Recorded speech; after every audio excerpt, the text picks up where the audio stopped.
Hello friends, इस video में हम सीखेंगे एक्सेल में कुछ बहुत अहम फार्मूले। सबसे पहला फार्मूला हम सीखेंगे जोड़ना यानी सम करना। तो सबसे पहले आप कुछ नंबर लिखिए, उसके बाद इक्वल सम ब्रैकेट स्टार्ट और आपको पूरी रेंज सेलेक्ट कर लेना है जहां तक आपको जोड़ना है।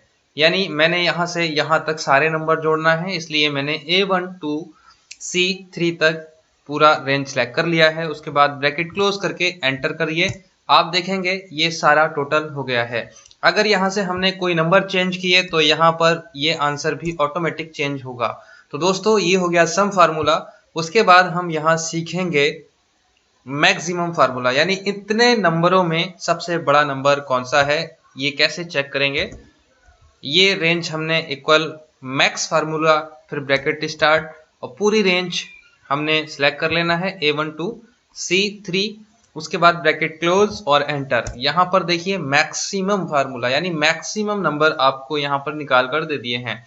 तो आपने देखा यहाँ पर 83 सबसे बड़ा नंबर था। अब मान लीजिए हम यहाँ पर 99 देंगे तो ऑटोमेटिक आंसर भी देखिए 99 में कन्वर्ट हो जाएंगे दोनों।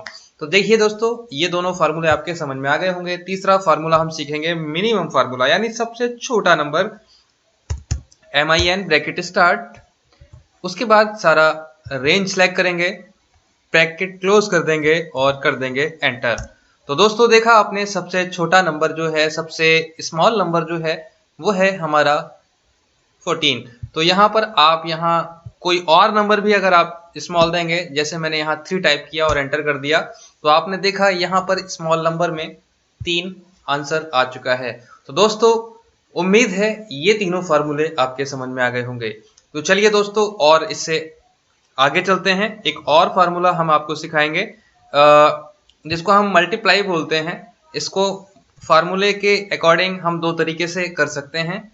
मान लीजिए हमें 3 मल्टीप्लाई स्टार से मल्टीप्लाई करते हैं हम एक्सेल में। और ये सबसे पहले एक्सेल का एक बेसिक रूल है कि आप इक्वल हर फार्मूले को स्टार्ट करने से पहले लगाएंगे। उसके बाद B3 into multiply A3, okay. उसके बाद एंटर करेंगे तो ये मल्टीप्लाई हो गई है। एक मल्टीप्लाई करने का फार्मूला भी आता है प्रोडक्ट फार्मूला। आप लगाकर ब्रैकेट स्टार्ट करके 3,76 और एंटर।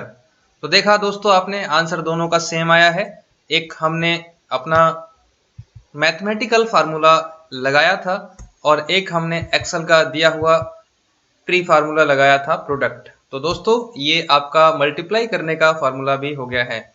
चलिए दोस्तों अब हम सीखेंगे डिवाइडेशन। डिवाइडेशन करने के लिए हम एक्सेल में इस तरीके से लगाकर भी कर सकते हैं। और डिवाइडेशन करने के एक फार्मूला हम यहाँ पर लगाते हैं,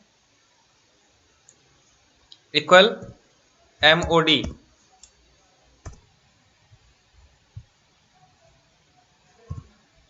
और एंटर कर देते हैं।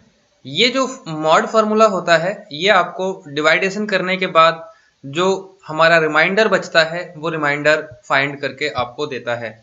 तो दोस्तों ये रिमाइंडर का फार्मूला था मॉड फार्मूला। डिवाइड करने के लिए वैसे मैंने आपको ये फार्मूला दे ही दिया है। बाकी अभी हम एक और फार्मूला आपको डिवाइडेशन का बताते हैं।